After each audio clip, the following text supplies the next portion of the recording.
ఈరోజు నా కోసం ఆత్మీయ కార్యక్రమానికి మిమ్మల్ని అందరినీ ప్రేమపూర్వకంగా ఆహ్వానిస్తా ఉన్నాను. అందరూ బాగున్నారు కదా?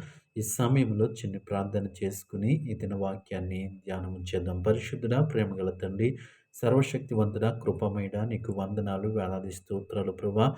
ఈ సమయంలో నీ మాటలు వినటానికి మాకు ఇచ్చిన గొప్ప సమయాన్ని బట్టి నీకు స్తోత్రాలు చెల్లిస్తూ ఉన్నాం. ఈ సమయంలో మేమందరము నీ మాట కొరకు ఎదురు చూస్తుంటుండగా శక్తి కలిగినటువంటి నీ మాట చేత మమ్మల్ని అందరినీ పలకరించమని యేసు నామములో ప్రార్థిస్తున్నాము తండ్రి. ఆమేన్.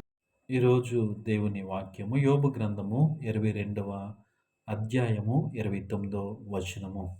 వినయము గలవానిని ఆయన రక్షించును. ఈ వాక్య భాగాన్ని మనము పరిశీలన చేసినప్పుడు నేను ఆయన రక్షించును, ఆయన రక్షిస్తానంటున్నాడు. అయితే ఎవరిని ఆయన రక్షిస్తాడు అంటే వినయము గలవానిని. దేవుని నామానికి మహిమ కలుగునుగాక. ఈ మాటలు వింటున్న ప్రియ సహోదరి సహోదరుడా, ఈరోజు ఈ లోకంలో మనము చూస్తూ ఉన్నప్పుడు అనేక మందిని మనము పరిశీలిస్తూ ఉన్నప్పుడు అనేక మంది మనకి తారసపడతా ఉన్నప్పుడు వినయము కలిగినటువంటి వ్యక్తుల్ని చాలా తక్కువ మందిని మనము చూస్తూ ఉంటాం. ఈ లోకంలో అనేక మంది మనకి పరిచయం అవుతూ ఉంటారు. వారిని వారిని మనం చూసినప్పుడు చాలా మందిలో వినయము అనేటువంటిది మనకి కనిపించదు. అయితే దేవుని వాక్యం సెలవిస్తూ ఉంది, వినయము గలవానిని ఆయన రక్షించును. ఈరోజు మనము ఏ విషయంలో రక్షణ కోసము ఎదురు చూస్తూ ఉన్నాం?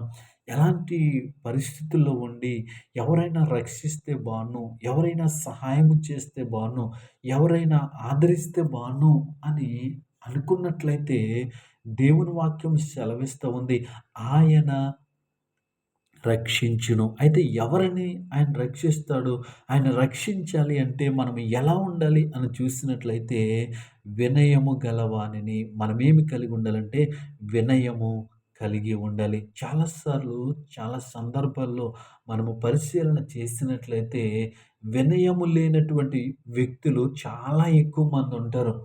వినయము కలిగిన వారిని చాలా తక్కువ మందిని మనము చూస్తూ ఉంటాం. అయితే ఈ మాటలు వింటున్న నీవు నేను ఏ విషయంలో మనము రక్షణ కోసం ఎదురు చూస్తూ ఉన్నామో, ఏ విషయంలో ఎవరైనా రక్షిస్తే బాను అని అనుకుంటూ ఉన్నామో, అలాంటి పరిస్థితుల్లో మనము కలిగి ఉండవలసింది ఏంటి అంటే వినయాన్ని మనము కలిగి ఉండాలి. మనము వినయము కలిగి జీవించే వారిగా ఉండాలి.